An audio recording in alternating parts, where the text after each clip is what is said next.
Welcome to Spearo Diaries with Laura and Elise, two Kiwi mermaids talking about spearfishing and ocean adventures. This episode is a Dive Buddies long-distance catch-up and a recap of the New Zealand diving summer just ending. We cover our season highlights. Let's rip in. Oh, hello! It's good to talk to you again, all the way from Bay of Plenty online, having to actually use a phone to talk to each other. What is this? Yes, it's weird. I mean, let's be real, we've been talking for probably a good hour before this just about life, and now we have to pretend this is us greeting each other. Yeah, but hi! We're greeting each other for the purposes of debriefing our apart summer, our first summer apart, not diving regularly together. It's been weird. I've missed my adventure buddy. I've been no offense to any, just... no offense to any fill-ins that we've had, but it hasn't been the same. Yeah, I mean, we've had some good dives though. Like, we have had some good dives. We just haven't dived together for a little bit, which we will be doing soon. Sometimes we call each other on the phone and just hold breaths, just, make it feel like we're diving, but, that's okay. We'll... So you call long-distance dive buddy relationships, figure it out. Yeah, we've just planned some trips. I think we have successfully gotten in the water. One of us has gotten in the water, I think, every 2 or so weeks for all summer in some different areas. So I feel like, we've divided and we've conquered, just not together much. Yeah, we have had some wicked diving. Well, we did have Stewart Island. That was still summer. So we did a trip to the South Island. But then after that, you moved to Bay of Plenty. Yes. We've actually dived together in Coromandel this summer. I think I can't remember. We did do that. Was that in January? Waitangi weekend. Yeah, so we've had, I think, one dive together, but since Stewart Island, I've moved to Bay of Plenty. You've been full hissing at working and partner and mum life and diving with other people, and I've been having to make new friends dive in here, and then all of a sudden it's flipping, it's almost May. What happened? Yeah, that's wild. Well, lucky your new friends that they get to know you, so yay. I'm sure they're awesome as well. So you've been on some really cool dives though. I've seen you've been sending me photos of all sorts of spots. And the one I'm particularly interested in. Hey? I said, hush, hush, hush, no. Hush, hush. I feel like when I go on people's boats, they're like, who are you sending these pictures to? I'm like, no one. Well, I mean, okay, so you go diving in Bay of Plenty and you look out to the ocean. There's pretty much one island you can see. So are you allowed to talk about the whole island? There's a main one. I think there's a main public one that we can discuss. There's about 2, and then there's about 3 or 4 local spots that if I put the names on here, I'll never get another invite again. But everyone knows where they are. We will not be talking about spots. Yeah. I will let you take the lead on what we are allowed to say and what we are not allowed to say. I was just teasing you. I think everyone should know by now that they tell me something, you're going to know. Yeah, we are that is one true. mind. We are one diving encyclopedia of knowledge. Right before she gets in the water, she sends me a spot on the GPS, like, this is where I am. If only I had a GPS locator. That would actually be very smart, but I'm not that smart. And to give people context who are listening, because we actually do have quite a lot of overseas listeners now, the New Zealand summer, I mean, it's May. It's coming into May 2025 now, and so it's the end of our New Zealand summer, and I can't even remember what hemisphere we are. Please help. Southern. Thank you. Southern hemisphere. People don't think I'm kidding. I'm not kidding. Okay. Handstanding at the time, so she can't remember. So we've gone from the coldest part of New Zealand at the start of our summer, where we've had nationals, to the hottest months and the warmest weather, and honestly, we've both probably dived as little. I mean, I can't even speak it properly. We have not been diving as much as you and I normally dive, and it's probably the best time of year to go diving. But life happens. It has been a little intermittent. I've had some of my best dives. Not because you weren't there, but like because of the wildlife and the things that I got to see and do. That was pretty cool. Yeah, in reflection, you've had some insane dives. So it's like, where do we start? I mean, I don't know. Do you want to start with your best dive this summer? I'll start with there's 2 in particular that really stand out for me. But the one that I like, the one that blows my mind is It's hard because they were also like 2 days apart. Okay. There was a stretch of amazing weather up Auckland way Yeah. where Oh my you could have gosh. dived for like every day for about 10 days, and I considered 30 coming or up 40 and I meters did it. viz. Yeah, it was incredible. So I went diving out with Darren, and there was a couple other guys on the boat as well. And I just met them that day. They were really, really nice.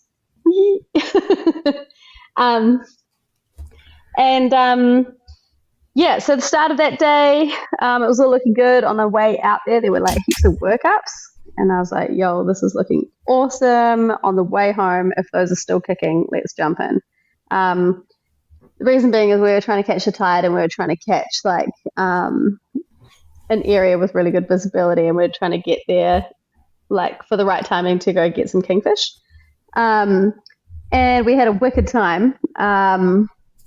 There weren't that many kingis around. So anyway, I just so excited. This is peak summer though, right? This is like summer. January 4th, maybe January 5th, like super start of the year. Okay, the whole day was wild. It started off like we were diving on this rock. It was probably about 10, 15 meters down to the top of the pinnacle. And there were like heaps of fish all around. And I shot a trevally, and then the trevally was like dangling down about like maybe 5 meters. And then like I'm looking at this fish, and then I just got like rammed in the side by a shark, and I was like, holy hell. So it gave me a bit of a surprise. It was a bronze whaler. Well, just like thigh butted you, like head butted you, eh? Like just head butted me in the side. I think it was saying, "Hey man, these are my fish." Did you have a fish? I had a fish on. I had a fish on, yeah, but it was like 5 or 6 meters down, like away on the end of my stringer. And I was like pulling it in. Weird. So it was quite a surprise. I was like, "Thank you, kind shark, for not using your serrated face." Definitely swam over to the boys, because we had kind of drifted apart in the current. Swam over to the boys and was like, "Hey guys, I'm just going to come swim a bit closer to you now, because, you know, the small shark's going to, small, like, 3-meter shark's going to bang into my side." So anyway, then after that, we probably about like 5 or 6 minutes after that all happened, like it was all pretty hectic. We swam over, and then we suddenly got swarmed by like 200 or 300 kingfish. It was insane. Like we were just like being vortexed by them. That's and nuts. It just was so cool. And so of course I had that in the back of the mind, that I just like had that little wee interaction. And so dove down, shot a kingfish, stoned it, and instead of like, you know, just playing it or like seeing if it's going to come back to life, I just kind of like pulled it in as fast as I could and just threw it on the boat. And Darren was like, "That's the fastest I think I've ever seen anybody land a kingfish before." I was like, "Yes, well, didn't want to have a little bump with a shark again." So, yeah, so I thought that was wicked. And I thought that was it for the day. Like, that was a really cool dive, incredible visibility. We had like kicked about for a few hours just looking at really cool stuff. And then on the way home, we are driving back, and heaps of yellowfin tuna had been in the area. Like everyone, is big bumpy year for yellowfin tuna. So we see this workup, we see dolphins, we see all these gannets just rising up and just dropping. And so we're like, oh, we've got to get in. I can picture you two just like sit like basically everyone else out of my way. You're all geared up, your mask is on, and you're like basically dangling over the back of the boat, because that's what you get like when there's workups, like a normal kahawai workup. That's what you do. Yeah. The thought of you getting ready to get on what might be yellowfin's pretty exciting. It was so exciting. The thing is though, Laura, this is the first time I've ever like got dressed after a dive and taken my wetsuit off on the boat. Of course. The one so day you I get had to quickly soak up, shove my wetsuit back on, and just like jump into the water. It was wild. So jump in, and there's like I think there were sardines. There were like fish everywhere. Dolphins. There were like dolphins coming in. They were kind of just like balling them up into a big ball. How many dolphins do you reckon like in one chunk? Like I've only seen a couple in one go ever. Were there like heaps of them? 50. 100. I don't know, That's like so cool. like a football field size of workup and dolphins, and just like a massive pod. And then like so like swimming towards where the fish are, and obviously like everything's moving. Gannets are like dropping in the water all around me. I don't have my GoPro. I yelled out to the boat, "Hey, can you check my GoPro?" And they're like, "Oh, we can't find it." And I was like, "No problem. I won't, whatever. I'll just remember this." Were you by yourself in the water, or did some other people get initially, in? Yeah, I jumped in by myself straight away because they kind of just wanted to see what was going on underneath it. So this is where you have this is where you have bravery that I do not have. There's no way I'd be getting in by myself. Is it bravery, or is it just like not as bright as I could be? First in, first serve for the fun. Wanted to get it's a bit different when you're diving on a big workup because you're not doing big depths. You're just a lot of it is surface, on the surface or just a couple meters below. Anyway, I'm swimming along, and suddenly this like big wall just kind of like swims in from my right to my left, and I'm like, holy hell, that is a whale. Oh my God. So like I look up and I'm like called over to the boat, which was quite far away. I'm like, hey guys, there's a whale. This is amazing. Was it like black looking, blue looking? Like when you say a wall, what do you mean? Like more than one? Like what? So at this stage there was just one that I could see because we hadn't seen any whales. Like we just saw the dolphins. And we had just seen, the fish. So the thing I noticed first was like it's baleen. So like all the lines, and I think it's called a baleen, and all the lines underneath its like mouth, underneath its chin. Cool. And so it was just going sideways. By this stage, I think Aaron had hopped in the water already, and he was swimming over to me. And as he was like swimming over, I was like, look down, and this whale, and maybe another one came directly underneath us. And I was like, oh my God, this is incredible. Do you know what kind of whales they were at this point, or were you just like, it's a whale? Yes. I don't know. Well, I wasn't sure exactly what they were, but I was thinking maybe Brutus. But yeah, afterwards it is Brutus. With their big baleen, I was like, first thing I was like, I'm back. And then I was like, wait, no, we don't really have too many of them here. They were we got on the boat and had to talk about it. Like at the time where you obviously knew it was a whale and there's two of them, but are they so much bigger than you that you're just like, oh, like I just can't even imagine that. It was like 15 meters or something like that, like 14, 15 meters. Like it was a big whale. Was there like dolphins and fish all mixed in with this, or was this just everywhere whales? At the same time, whales. It was all happening, like workups of fish. We didn't see any yellowfin. By the way, the story does not end up with me getting a yellowfin, but that's okay. So yeah, it came directly under us by like 10 meters, and it looked like a submarine just going underneath you. It was insane. Was it making noise? No, I couldn't hear any noise, which I was kind of interested in. Were they like eating anything? Like what were they doing? Well, they must have been interested in the little fish as well, because we're swimming over to the workup and I see a shape just in front of us, down low, like 10, 15 meters or something. And I put my hand out and stop Aaron, and I'm like, what's that? And then like directly where we would have been if we had continued swimming, a whale came straight up, like vertical from underneath, and just completely launched up, took a massive like mouthful of these fish, and then like breathed, like kind of just like through the surface, and then took a dive, and then just went. And we were like, holy shit. So you're talking this like, and then we were like, come from the depths, and it's about 15 meters kind of size thing. Like, yeah. You're talking, I remember when it happened, you rang me that day. So you're talking, I couldn't straight away. I was like, Laura! Yeah, you're talking like a couple meters from you, and you're watching it just come up out of the water. That's crazy. Yeah. Yeah. Like if we had not stopped swimming, like we would have been directly where its mouth was. And I kind of always thought that like sea creatures kind of just knew where you were, but not always. So or they just like, don't holy care. heck. Yeah, they was like, get out of my way, lady. I'm trying to get these fish. And so, yeah, that was an incredible experience. And because, like, in New Zealand, you're not allowed to like jump in with whales, but whales Not on can purpose, swim up. nah. Yeah, whales can swim up to you. And so if you're already in the water, that's different. Yeah. Well, I mean, you never know where they're going to kind of surface, because we were just like looking for yellowfin, you know. And then once we had that, we were like, oh my gosh, this is incredible. And then we thought, might be time to hop back on the boat. These guys are so you weren't like, let's go shoot some of the fish in this workup now. I've seen a whale that tried to eat me. No, we were like, let's give these guys space. And there's like a whole lot of adrenaline, a whole lot of like, oh my gosh, this is incredible.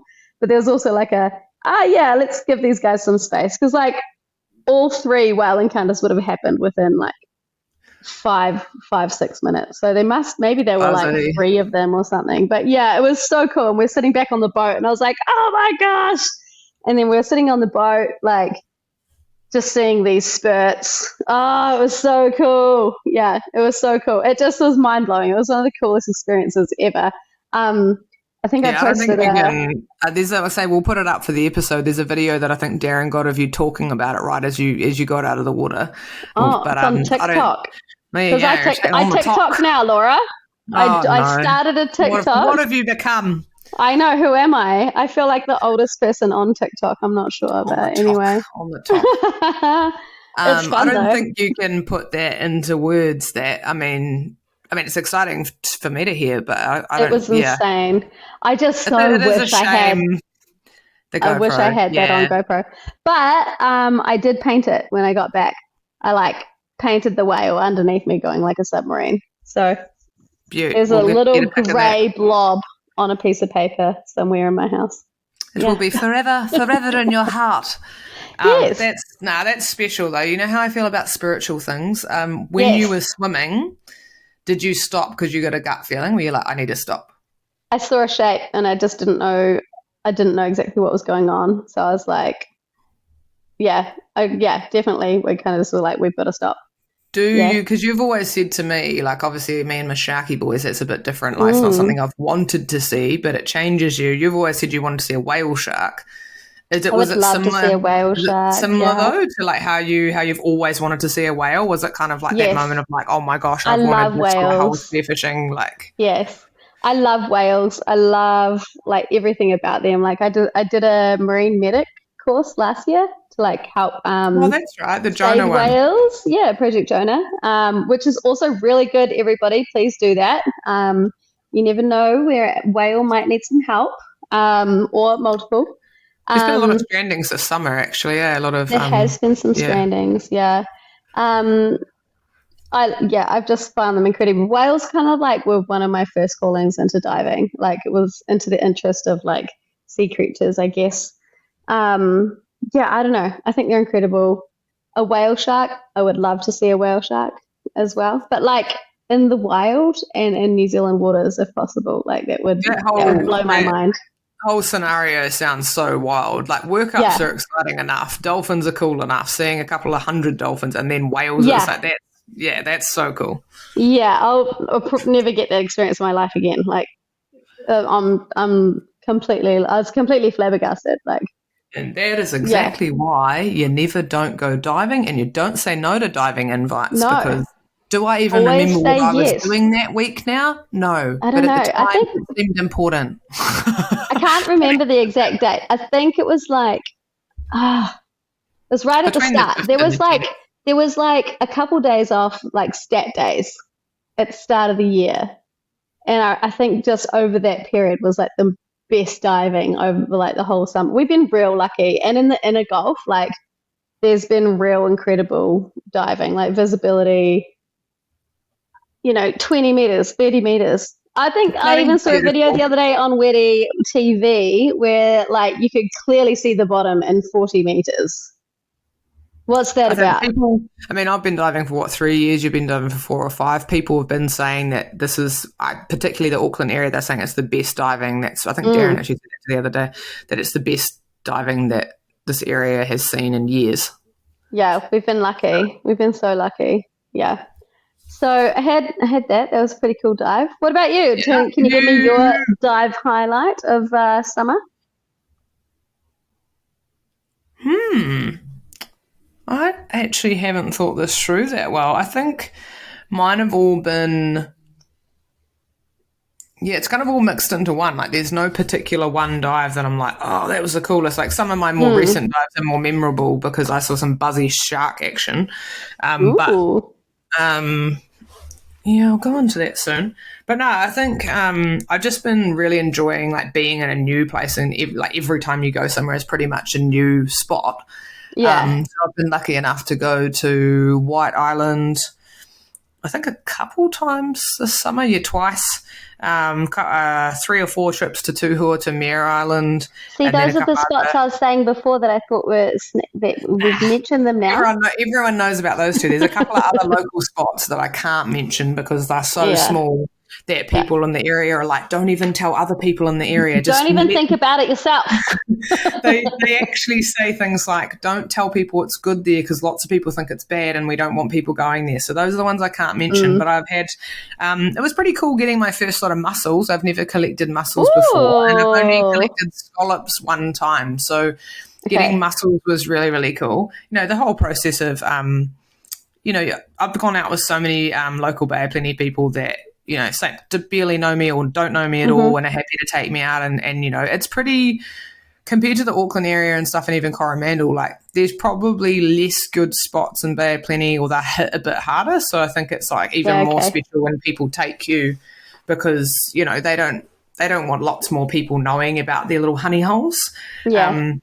So it's just been really cool to I think the coolest part about diving from here has been how quick it is.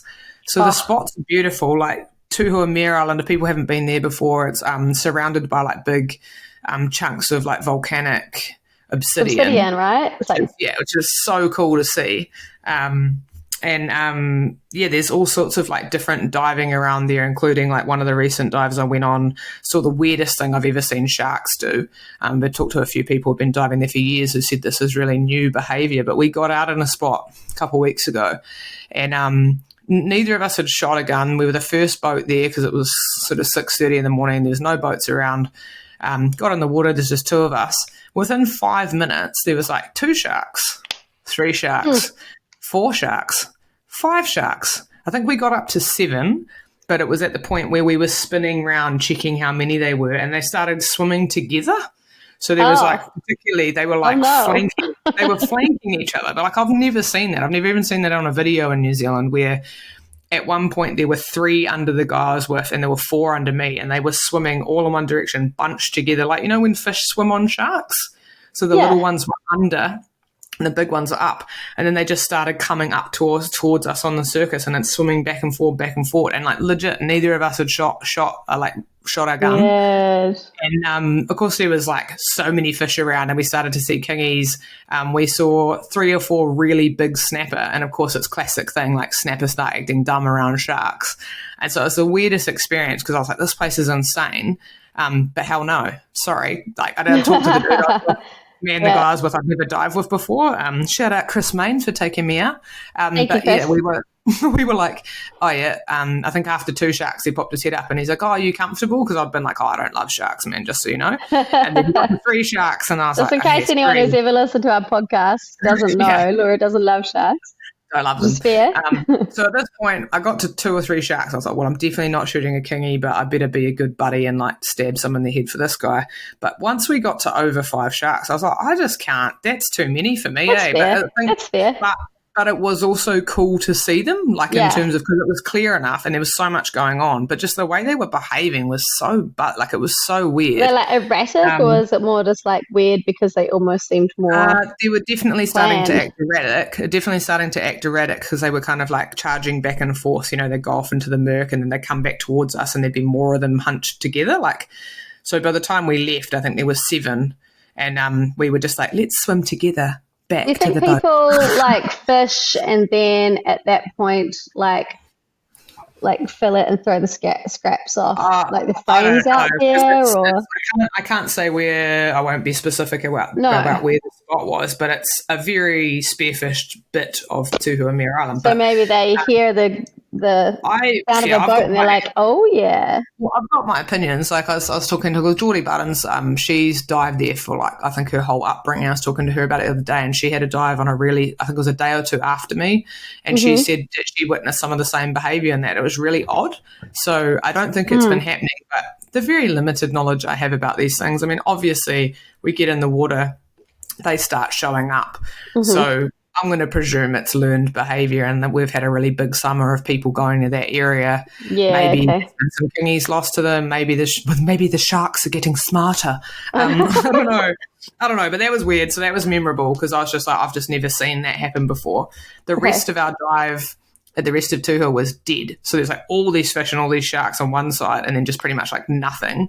I think I went home with a port eye and a kinner or something. Like, it was a memorable dive, but I got very little fish to show for it. You were like, I'm having curry, not sashimi. And one of the other memorable dives was with a guy called Nick and his partner, and they took me out to some of their local spots, and that's when I got my mussels for the first time. Cool. I think I got my first local kingfish. It was legal. It was legal.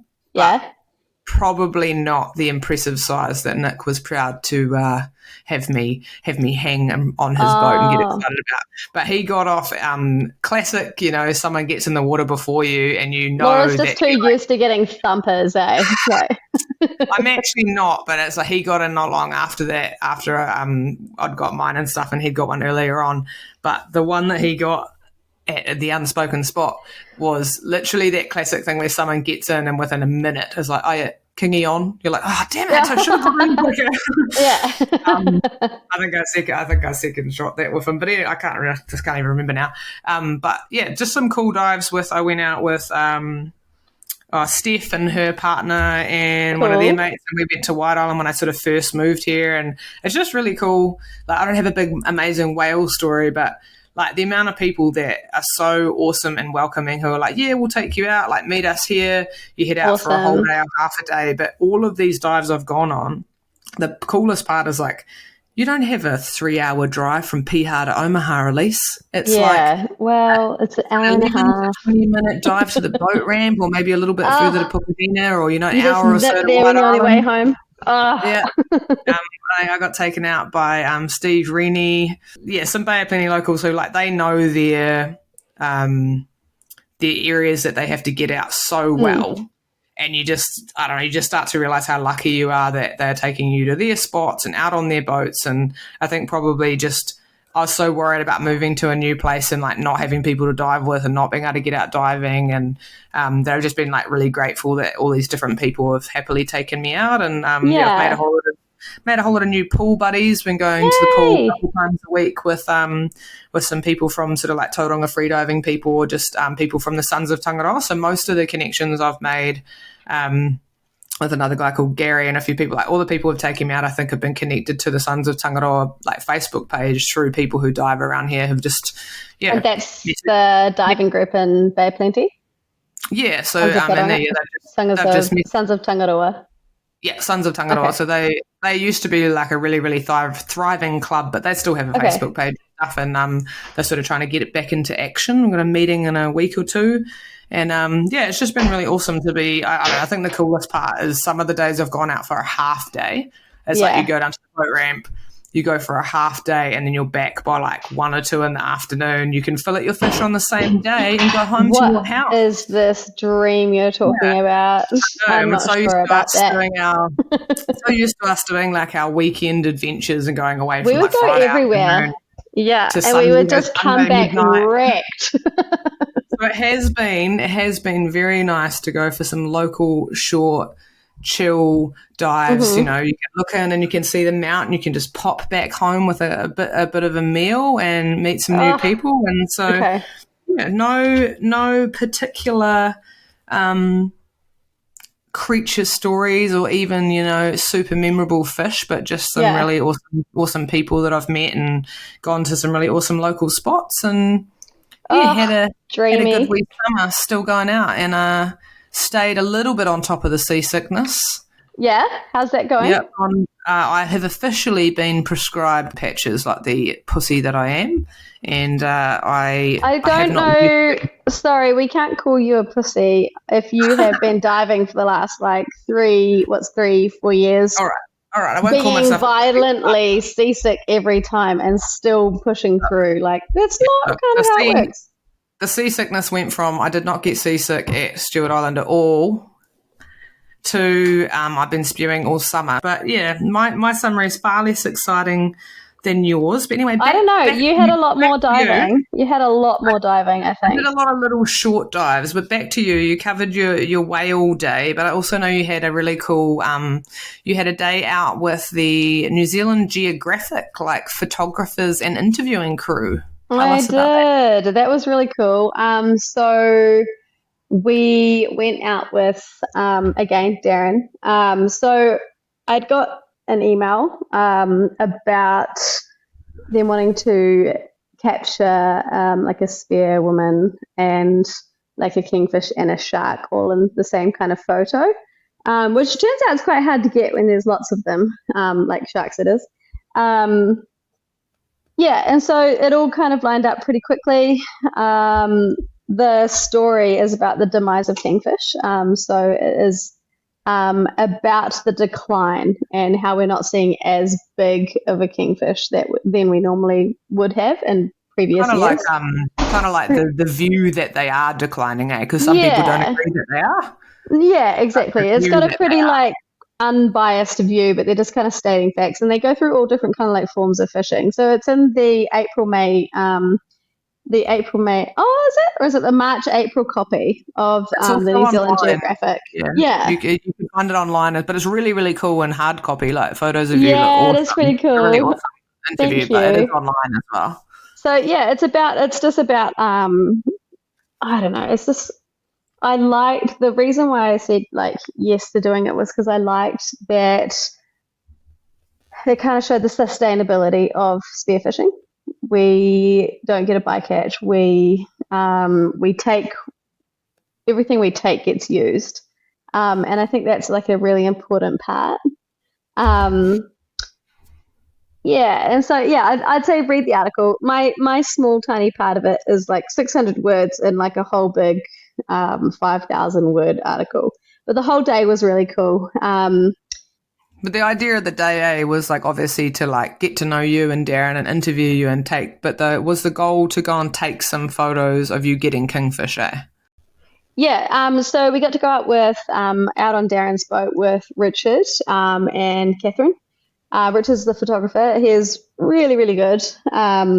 Obviously takes incredible photos. Initially, we shot a kingfish and nothing came in. There were no sharks. We just had a beautiful experience with the kingfish. It was absolutely silent on the shark front. So we shot that one. It brought it onto the boat, moved to a new location. Obviously, we're trying to get a photo for an article. So, went to go get another one. But there's lots of people on the boat. So it means that more than one person gets to take one home and feed their family. So we went to a new spot where it is really well known for sharks. And I shoot this kingfish. And then, obviously, like, pretty well known for it. So get absolutely swarmed by sharks, like probably like 5 of them. Like this. Can I interrupt you for a second? Yeah. My memory is that you've never actually lost a kingy to sharks before. I've definitely never been with you and you lost one. No, I've never lost one to a shark before. I just thought that gives good context to like the fact that you've had lots of shark interactions, you've shot lots of kingfish. Mm-hmm. Yeah. And, okay, so you're in a spot well known for sharks. Well, I've always had a buddy that's like pretty onto it with poking them off, so it's not something that we've like necessarily needed to worry about too much because, you know, either you or my other buddies have always been there to poke them off. Or like kind of scare them away by accident, you know. Sorry, I thought I'd just check that before you carried on. Yeah. Okay, so they're trying to get some nice underwater proper like magazine worthy photos of a female spearfishing a kingfish. I think was kind of like your angle, like you're a woman spearfisher. That was what we're trying to go for, yeah. And so we had like 5 or 6 I can't remember however many, too many sharks absolutely swarming this kingfish, and I'm trying to pull it in. It did get taken. That must have felt weird. Complete madness, not having chaos. ever lost one. Yeah. Well, it was a little bit, it was understandable for the location. But we were just hoping that we could get it on board. Was it like, because I've not seen that before. I've only ever seen one shark try and get at a kingy when I was with the CAG guys last year, and that's the first time I've ever seen a shark take a fish at all. Yeah. Properly. Was it like one shark got your kingy, or like numerous of them hit it at once? Do they work as a team? Numerous of them they weren't working as a team. They were all out for themselves, being like, I want that. Yeah. Yeah. So yeah, we got like completely swarmed. They all just mowed into this thing, and then I come up and I'm like, "Did you get the shot?" And he's like, "I think it was a little bit bummy. So I mean, if we could just do that again." And I was like, "Bummy, like blurry kind of thing, or no? Like I think my butt was too much in the shot, and then there was not a lot else going on. I was like, "Oh, sorry, I was mostly trying not to get eaten." So I wasn't on the right angle while I was trying not to get it. Yeah. So overall, it was a really cool day. It was just really cool being able to work with Richard Robson and Catherine and Darren. Wicked. And they got some really awesome photos of you sort of not hurting the sharks, just kind of interacting. Like you've got your kingy on the line and the sharks are nearby. I think there's a photo of you kicking the shark kind of with your fins. Well, that was when they all came in at once, and that was the bummy one, you know. If you look in the background of that one, there's another couple of shadows in the background. And then a few other ones we were trying to get different shots. Like we would like lie down I was like lying down on the reef and like just watching the sharks kind of just cruising along just above me. And so like with the cool visibility, it just was stunning. Like it was just the coolest day. I thought that was the coolest day ever. And then like 2 or 3 days later, whatever it was, I had the best day ever again with the whales. It was just like, oh my goodness. Feels like ages ago now. But I think honestly, Laura, I had like 3 or 4, maybe 5 good dives this year, and then my summer got ended very quickly because my appendix decided to burst, so that kind of put a dampener on like most of the fun things. So that's like 6 weeks ago, right?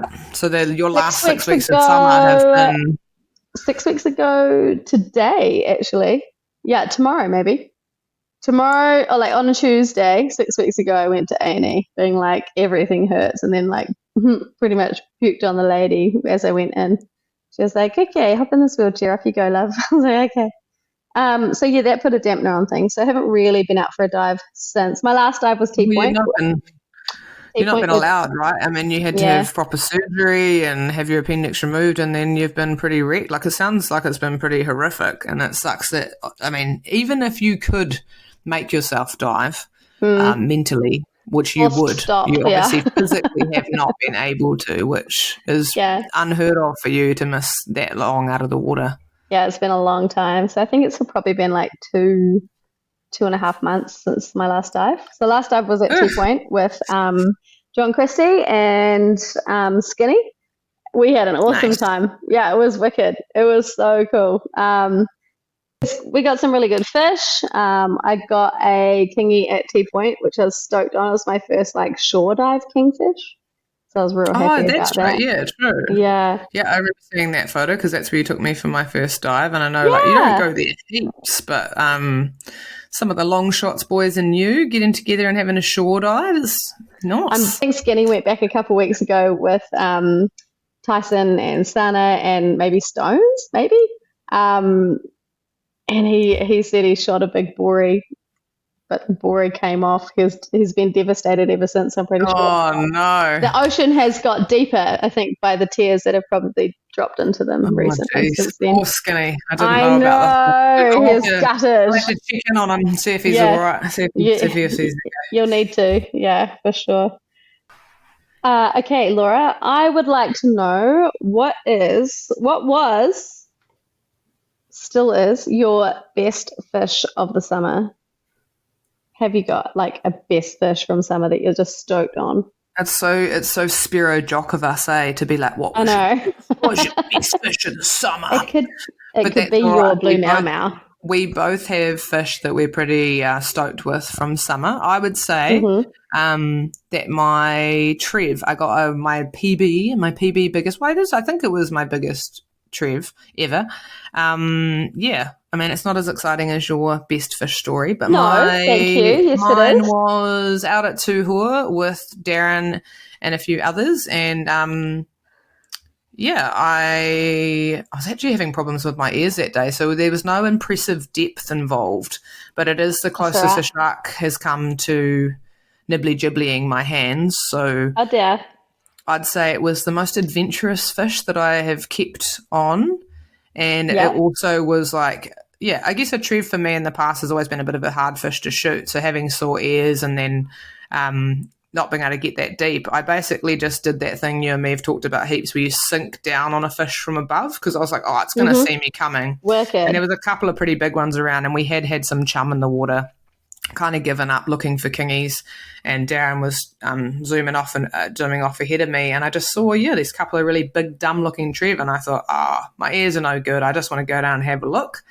And I sort of drifted down from above, and I could only get I think 5 or 6 meters down and my ears hurt, so I just kind of lay there. So like normally I'd probably boost to the bottom and then sort of be maybe a bit more aggressive, but I just kind of lay there and kind of sunk mid-water slowly. And, just reached out and took what was probably not that good a shot, but I thought, oh, well, hadn't really got anything impressive that day, hadn't seen any kingis, and I landed it, and I was pretty pumped about it, and then I realised how big it was, and I was kind of pulling it in, and as it got closer to my hands, bloody little bronzy, to be fair, it wasn't a big bronzy, came in and tried to have a go at my hands.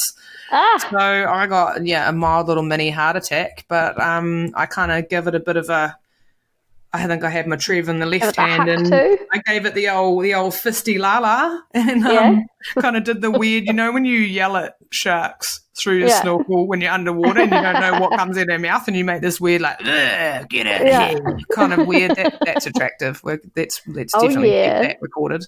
But it came up. Got pretty excited later on, but I came up and yelled at Darren because I was scared of the shark, and I was still it was still nearby, and I was feeling a little bit freaked out by that point. But yeah, you are allowed to feel nervous around sharks. It's a normal human interaction. But yeah, no, it was a pretty tricky shot, and I couldn't get that deep, and I'm pretty happy with myself that I sort of sunk down on it, and very glad that I still to this day have not lost a fish to a shark. Woo! That is the closest one of them's come to my hands before. That was pretty scary, to be honest. But yeah, that was my fish of the summer. My big trev. Chunky trev, wicked. Yeah. Cool. What about you? Tell us, your story is way cooler, and I've heard it a few times, I am here to hear it again. It's just different. I'm keen to hear it again. I love hearing this story. You have got one of these fish before, but do tell. Yes. Okay, so it's my second one. I got a giant boarfish, but this time it was like a giant boarfish. It was a big boy. So I was real stoked on it. So I was out with Darren. This was the same day as the filming for New Zealand Geo. So Darren was like, oh, come over here, let's have a look. And kind of like, when you have someone that kind of just pushes you like in a really good way and you feel more comfortable about like diving deeper and he's just got calm vibes too, like you just feel like you're really safe when you're with him as well. Everything's gonna be all good. Like when you've got a good buddy on the surface that's just like, this is what you're doing, So dove down and he's like, here to dive, and he's like, there's a boarfish down there, and I was like, oh hell yeah, because he knows that I've been like having a look around for a little while. So I dive down in completely the wrong spot and go swim towards a piece of seaweed. It's like a little bit deeper than I'm used to, so it was like feeling a little bit like a little bit trying to just be brave, and then realized that it was in the wrong spot, so he like kind of pointed out in a better area. So dove down, sunk down, and just kind of did the whole like you just stop moving and glide and like just sink down to the bottom. And then in this little like rocky outcrop, there were 5 giant boarfish, and there were 4 girls and 1 boy, and the boy was just slightly bigger than all the rest. And I was like, sweet, this is awesome. So I like lined them up, took a shot from above, managed to get a really good shot. And I think because the visibility was so good, like I didn't actually realize how big it was. So I took a shot. Quite deep, Like you were very, very deep for you. Well, not for I you, was but deeper for me. Yeah, I was a lot deeper for me. We don't need to talk about how deep because it doesn't matter. But for me, it was like I felt like a big deal. Whereas other people were probably like, yeah, we do that in our sleep. Who cares about other people, man? I shot my fish at 5 and 6 meters and I'm still proud of it. I know for you that depth was also like impressive for you to just be able to easily do that depth. I think it was probably my deepest dive so far. So I was real stoked. Yeah, and it felt good. Yeah, and so like swimming back up to the surface, la la la la, and then I got it in my hands and was like, oh, hey buddy. So yeah, I got a giant boarfish. He was a big boy. I didn't weigh it and I didn't measure it. I wish I did, because when I look at other photos of like other people and so I'm like, oh my gosh, it's actually quite a lot bigger than I actually realized. So yeah, that was my fish of the summer. Yeah, first day diving. After Christmas, New Year's, and managed to pop that. So I was just absolutely fizzing. So thank you, Darren, for all of your wisdom for that, and also showing me around. I think on the other side of the reef, I think there were a few people out. Jacko and John were out diving as well, and they got a couple borees as well. So. Very cool. Very cool. It was a season for borees. Ditto being appreciative of Darren. He's always a legend for taking us out, and very comforting having someone that you know so skilled in the water that can help you out and give you tips and, you know, actually get down to you if you need help, unlike those of us who can't dive that deep. But that's the definition of a giant boarfish, that fish you got. Yeah. That was awesome. The biggest boar I've seen. So you did your day skippers. What is a day skippers? Yeah, I can't believe I almost forgot about that. Amazingness. Never had any real intention to learn to drive a boat or do my day skippers. I was kind of a bit like, I'm never going to own a boat. I'm scared of boats. But for the pure fact that I have been put in some situations where I've needed to steer some boats and be left on a boat by myself in full control of it, I was like, you know what? This is something I should probably become a bit more useful for people who take me out, safety-wise and just knowledge and all that kind of stuff. Didn't grow up on boats. Anyway, so Benny, our mutual friend, was coming to town to do a day skippers, and I was catching up with her, and then she was like, oh, someone's actually pulled out of the course. So a big shout-out to the Wahine Tour Divers group. They welcomed me on, and as part of their kaupapa, doing a Coastguard Day Skippers, which was all women, all divers, so some scuba divers, some free divers, and just a bunch of frothing, keen wahine ready to learn. So we did a 2-day course led by the Tauranga Coast Guard and learn all about all the different rules and safety requirements. Poor Benny had to support me through the knot part of the course. I thought if I let her down, I would not have been able to remove that memory of her face. Oh no. You know how I am when I learn new things. So this was, and I probably, Some people get knots. Some people do not. I should have practiced. Anyway, we nailed the knots in the end and we passed the course, and it was, a really awesome group of people to learn with and joke with. And we did a bit of it was all basically like theory, and then we did a bit of water safety in the pool. So there was no actually being on boats, but just invaluable. Like, I highly recommend it to anyone, even if, like me, you never intend on owning a boat, which I actually do now. I think I'm brave enough. So I really want to get a boat. I hope so. Or just a sugar daddy who can buy me a boat. So I actually I'm actually in the middle of trying to join Coast Guard now, because I was so impressed with the whole service, and just thinking about, I was saying to the girls on the course, when I did the surf lifesaving, you lifeguard, and then you compete, so you're kind of like giving back. And I was just thinking, I've had all these people who've taken me out on their boats, And the only way I know how to give back is to maybe like take other people diving or run some pool group stuff and just kind of like try and be involved in like the Salt Aotearoa group. Sorry, a little side rant, but the lovely Renee from Salt has organised a Tauranga women's salt kind of collective that's about to start. We're going to be doing some trips and some pool stuff and that, and cool. one of the instructors, Brooke's, going to be running that, so that's really cool, and I want to get involved just helping any way I can. But with the Coastguard stuff, I was like, if I volunteer for Coastguard, I feel like I'm actually kind of giving back, I don't know, good karma, whatever you want to call it, to the diving community, given that, you know, we've been in some situations where we've had mates be rescued in different situations, and just being, just knowing how Coast Guard actually works with people volunteering. So not quite sure in what way I'm going to be helping. But trying to get involved with that. There's actually a swim coming up now that I'm thinking about it. So I'm doing a swim in June. That's the every year they do a Coast Guard swim for Coast Guard fundraiser, and you do like 10K or 20K in the pool or whatever. So I've got to get a watch so that I can include my dives. So that if we go, diving at the 6 to 10K that we do, counts towards it. But cool. Great idea. I'm going to start by doing the swim fundraiser in June for Coast Guard. So if anyone doesn't know what that is, have a look at the swim for Coast Guard.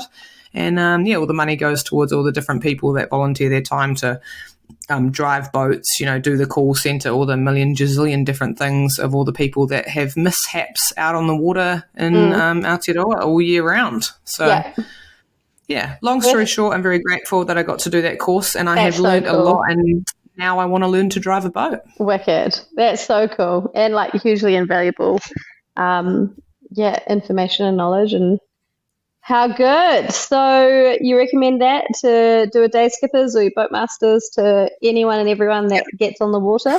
Because even if 100%. You're a skipper or your boatman, for some reason can't make it back or is injured or something, someone else needs to be able to drive the boat, right? So even just the basic stuff around like what all the symbols mean if you're driving a boat on the left or the right when you're going in and out, what kind of life jackets are safe, how to use flares, like how to use the radio properly. Like there's just so many things that, if you don't grow up around boats, or even if you do, like I'm sure people have ranted about this before, but I feel like everyone who owns a boat should know this stuff, and a lot of people, because it's not compulsory to do it. It's crazy that they don't have something where people have to do that. So awesome. But we've also been we're also both, I can't remember if we've talked about this in the end of our spearfishing one. I think we did, but we have both been helping out. You've been doing far more than me, helping out with the New Zealand spearfishing committee stuff since we were elected.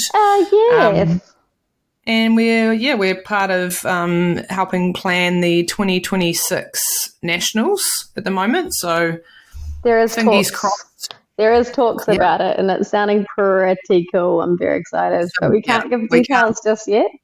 Can't give details, but it's good that it's going to be in a very cool location if it all comes together. So that'll be the start of next year for anyone who's looking at doing nationals or maybe doing their first nationals or competing.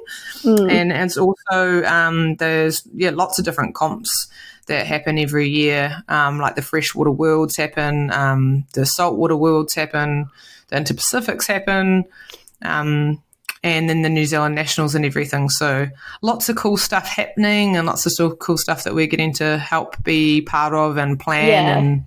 It's pretty exciting stuff. It's a cool time to be in spearfishing, and it's like wicked. For me, I don't have a whole lot of spare time, I guess. Spare time. I need some spare time. But I guess that's kind of my little way of giving back a little bit. So otherwise, what else is on our summer-wise, it's been, we are now both gearing up to do a lot more pool training, keep ourselves fit over winter, or get fit again over winter. And sadly, we don't know when we'll next be doing a dive weekend together or a comp, but there's a few things. We will be planning something out so that we can spend time together, dive, and pump out a bunch more recordings. So don't worry. Yes, we did miss the last release back for Spearo Diaries. But to be fair, I was kind of just dealing with my insides and putting them back together. So don't worry. And guess what? Guess what? We ain't getting paid for this podcast, so they go up when we put them up. And health and well-being first. Yeah. You're off to do some fun trips that are non-spearfishing related. I know. And, I'm taking my kids overseas, like for the first time by themselves, which is exciting. Well, not by ourselves. Like, I don't know. Me and Adam are heading over to Australia, see my brother, take the kids. You're excited. A little family trip, and when you get back from that, we can plan some amazing diving adventures. And as you and I both know, winter viz is often really good. Some of the best. Less people go diving. Yes, there's less fish, but guess what? There's less sharks, and we know I like that. Laura's a winter diver. Yes, I will have to join the boys for the long shots for the annual Mercury Bay comp, and I'll be very weird not having you there, but that's all right. That's okay. We look forward to more other things on the calendar. For sure. One quick thing before we wrap up, Laura. So guys, we still will be pumping out episodes. We're not stopping. We are just organising, okay? So tell me, at the Catfish Cull, I don't know if you remember this, but at the Catfish Cull, you won, you and Jackie. And then you guys got to pick a prize because there were so many great prizes. And we'll talk about this because we're gonna do a little episode on the Catfish Cull and what it's all about. We are in the next few weeks, so yeah. Can you tell me about the prize that you won and have you used it and how have you found it? Oh, look, this will be a good round off because, this is pretty embarrassing. No, it was not embarrassing that I won the prize. The prize was great. I thought, you know what? I've always wanted to use a smoker, and I looked and I saw there was like tents and stuff, and I panicked and I went, I want a smoker, and I got a smoker, and awesome. I've had it sitting there since the Catfish Cull, and I have not ever used one. And the only other person I've heard talk in depth about their smoker, you don't know this yet because I haven't outed you. I remember when we shot our first kingis, and you told me you smoked some of it, and it tasted like methylated spirits. Yeah. So I was getting really into drinking fish, and then I forgot to put the brick on the top, and so it all I could think about was I couldn't remember how you'd done it, but I was very paranoid. I thought this is honestly what I thought. Elise knows how to do the things. No, she's just learning. No, this is my brain. Elise knows how to do the things. She's onto it. She's practical, and she made her kingfish taste like methylated spirits. Yeah, because I didn't wait. You've got to weight down the lid. That's where I went wrong. I didn't have to weight down the lid. I don't have to weight down the lid. You got a fancy new one. Well, there we go. Anyway, so I go about this whole scenario. Okay, it's a debacle. They don't sell methylated spirits in like 9 different shops near my house. I start researching and asking people, can I use gin? Can I use alcohol? You would not use gin. I was in a place where I was going to. That's Laura, where I got to. Laura. I got there. I didn't do it. I got there, though. I mentally was going to. Gin is like me and Laura's drink of choice. So I thought to myself, geez, that might taste pretty good. I was starting to get this idea in my head that I'm going to become a gin boutique smoking fish queen. Anyway, long story short, I end up talking to my dad and my granddad on the phone. They are both no help. Sorry, no offense. They won't listen to me. I go to Mitre 10 and I end up with a man. He draws me a diagram. It's a great time. I listen to some YouTubes. I go home and it just went really good. It was really fun. It was really good. The mess ran out a couple of times midway through, so the timer, I just had to follow my heart. Mm-hmm. But my first smoked kahawai on my smoker with some little chippy chip chips, beautiful, stunning, great time, very quick, and we'll be doing it again. Tasted delicious. I made a smoked, a deconstructed smoked fish pie, because my mum makes this normally like this fish pie. I've heard that's about like your pies. Rice and cheese sauce and eggs, which probably sounds super gross to everyone, but the rice and the boiled egg and the cheese sauce with the smoked kahawai, best thing I've eaten in a really long time. I will make it for you and Adam next time I see you. Deal. Sounds good. Bloody glorious. Here's an extra question for you, and you can tell me to stop, but what kind of brine did you use? Wet brine, dry brine? What you put on it? Controversial. So I got a lot of feedback from our friend Tim from Eat What You Kill and a few other people. Shout out to all the people. I rang up Caitlin's brother. He's a avid fisherman. I got all this advice, but because the night that I prepared the fish, I then couldn't find mess, and I took my bottle of gin to my friends, and then I realised, the Warriors is on. I can't be bothered anymore, and I just basically put one of my kahawai in the oven. I gave up. Yeah. So I did the brown sugar, the salt and pepper. I did some lemons, and I had the intention of doing a dry smoke situation. So no brine. I was just going to go raw dog it. And then, but then because I decided not to blow myself up, poison myself, or just make a botched situation, I decided, no, we will not use gin. I will go out to the people and I will find some methylated spirits the next day. The one I did that was good, that was in the smoker, had sat in the fridge overnight with lemon, brown sugar, salt and pepper. So I reckon it was an accidental brine, but it was not a purposeful brine. And it turned out really good. So I'm wondering if next time I do it, I try an actual brine. I got lots of different advice. Do it for an hour. Do it overnight. Other people were like, don't do a brine. So it is a whole world of adventure I have entered into, the smoking etiquette. People who smoke fish, sometimes it can become a whole personality. You know, when middle-aged men just I'm going to be going to meat stock. That'll be me. Yeah, I'm going to be going to meat stock next year in Hamilton. I'll be walking around talking about rubs. I'll be talking about my new rubs that I'm making. I'll be like, coriander rubbed with baby's tears. It's the fish rub girl. You know what? It actually isn't a bad idea. Yeah, there you go. You just made Mum does like to grow herbs in her garden. First $1 million, girl.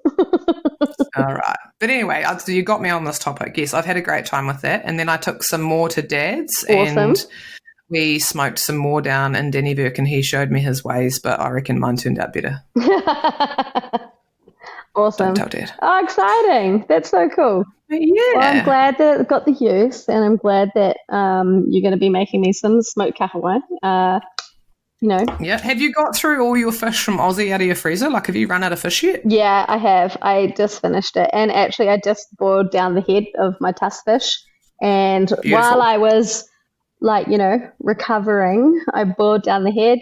And were you at home just crying about how you can't go diving, boiling a fish head? I used to dive. I used to be a diver. Yeah. And now I boil fish heads. Well, no, I boiled it down so I could take the jaw out of the tusk fish.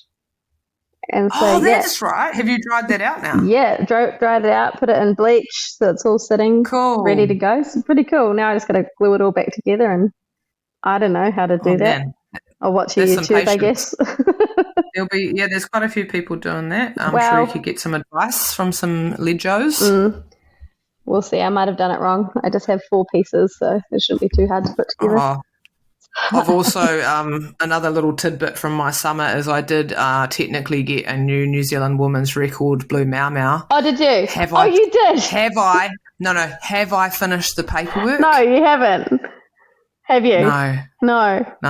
Is there a time? There's a complicated story. I won't go into the story, but the complicated story is that I had to go to a butcher's in Papamoa and ask them to weigh it for me. They weighed it. Yeah, and I took photos, and it's a whole thing, and it's all there. But reality is that many people in New Zealand have got just as big a blue mau maus and never bothered to submit it. But technically, my one is heavier than Poppy Mac's current New Zealand record. It's just whether or not you get round to putting the paperwork in. Yeah. Okay. Yes. Well, noted. So, everyone out there, if you are a woman and you like shooting blue mau mau. Yeah. Or pigfish, because that's still pending as well. I feel like this isn't even really relevant. We can cut this out. I had a dream about you getting a marlin about 3 days ago. I meant to message you. Oh, it's probably going to happen. I reckon it's because I've been watching reels before I go to sleep. That'll be it. I genuinely had this. Yeah, you can cut this out if you want, but we leave it in. I reckon. Has a woman ever shot a marlin in New Zealand? Rochelle Davey. Has she? Has she actually? I don't know. Alex just got a pretty massive one in Australia. In Australia, though, eh? Yeah, but it is so cool. That's not a story for our New Zealand summer, but that is worth mentioning. Alex Edwards, you absolute legend. Yeah, that marlin that is a bloody good fish. What am I talking about? My flipping blue mau for? Alex shot a marlin. Keep that in. Your blue mau is a New Zealand record. Thank you very much. Well, it might be if you get the paperwork in. Moving on, but it's a good point. If we're real sports podcasters, we are commenting on fish of the season. Yeah, that was category pretty right badass. Best fish of the season, summer 2025, goes to Alex Edwards for her marlin, 100%. I think her smile might be just as big as that marlin when she's got it sitting on her knees. She just is pumped. It's her so bill cool. and that bill. Yeah. The bills. That's congrats to her. I think that's a good way to round off our chat about summer. The girls. Girls. Yeah. All right. Well, we will be chatting again soon. We've got a few episodes lined up. Lucky for everybody, you get to hear me and Laura talking about more things. Woohoo! And as always, thanks for all of your awesome feedback. We've been getting heaps of messages about people who are getting stuck in, who've discovered us recently and starting to listen to all our episodes and saying how awesome all our guests are and everything. So, yes. Wicked. We have one more dive tale that Laura would love to share about her favourite dive up north this summer. I would have to say that actually my most memorable dive of the summer was, sadly, not with you, Elise. It was, I was up the far north with my mum on our yearly annual up north exploration trip and managed to tee up a dive with some awesome humans that I've met through comps, or that you and I have met through comps, Devon and his dad, Alfred Crawford. And they were kind enough to offer to take me out. So we teed up an adventure and the viz actually wasn't actually looking that great. It was one of those trips where, you're off work and you're in these places where there's awesome diving, but the weather was kind of a bit touch and go. The viz hadn't been that good, but we went out anyway. And it was just one of those dives where I felt like quite proud of myself because I was able to select and tick off like, all right, I want one big kohuru, cool. All right, I want one pinky. I want to get a good couple of trevs. I want to get a kahawai. And I got one of my, I think, because I never took photos of the scales, but I think it was just under or just over my PB kingi to date. So it was probably one of the most exciting kingis I've ever had. I got a pretty good shot on it, but it was really green. I haven't had many kingis that have actually taken off on me or wrapped me up or pulled me under or anything. I definitely needed to shout out for a second shot from Devon. So he kindly came over. Him and his dad had already got a kingi each. So he was happy to help me. And I had kind of wrapped my glove up and ripped my glove. And it was just such a super green kingi that was a bit of an adventure. And there'd just been heaps going on. Like there were definitely 50 to 100 kingis in the school that kind of like swarmed us. And we'd been hanging out on this point for a while and came back to it later on in the day. And it was just all go. Like it was one of those dives you just remember. The water's kind of murky. You go to a spot, there's not much there. You think, we'll go back later in the day. And then you go back on the change of tide and it's just like a completely different scene. Just like heaps of big trevs, heaps of pinkies, heaps of kahawai, massive schools. And then these big kingi groups would rush in. It was just, really exciting and really good bunch of humans to dive with, and definitely treated them to a few of my lucky spews, so they were probably like, oh my gosh. That would probably be my most memorable dive, and nice to go out and enjoy some dives from some people that I'd met at comps but not actually dived with before. And it's always quite humbling. You can go with someone who's younger than you. Devon's a high school kid, but he's a weapon of his Spearo, and nice to like learn off him. But then his dad's an absolute weapon as well and has been diving for years, so it was just cool to witness those two people in the water and take back some fresh sashimi to the Pukanui campground in Hauhura. And quite cool having like little kids and stuff coming up to me while I was filleting my fish at the filleting bench and share a bit of that fish with people who are there camping, and they come up and ask you, where did you get that? How tell us the story, and just kind of made for that like classic summer diving where you actually get to fillet it on the day, enjoy eating that fish on the day, and classic summer vibes. And definitely that was my most memorable dive of the summer. Cheers for filling your ear holes with our Spearo yapping. Give a listen to some of our other episodes with great guests we've interviewed over the past year. Go out and enjoy that water and gather that kaimoana. And until next time, Toodles!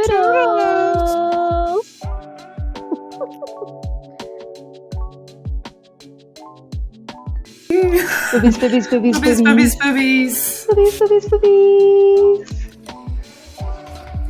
Oh, hello, Laura. It's good to see you. Oh, what? We're starting again, are we? I don't know what I was going to say anyway. All right, hold on. Boobies, boobies, boobies, boobies. Dolphin sound. Booby. Yeah, feeling warmed up. Feeling moist. Yeah. Good to be Hello, wet. hello.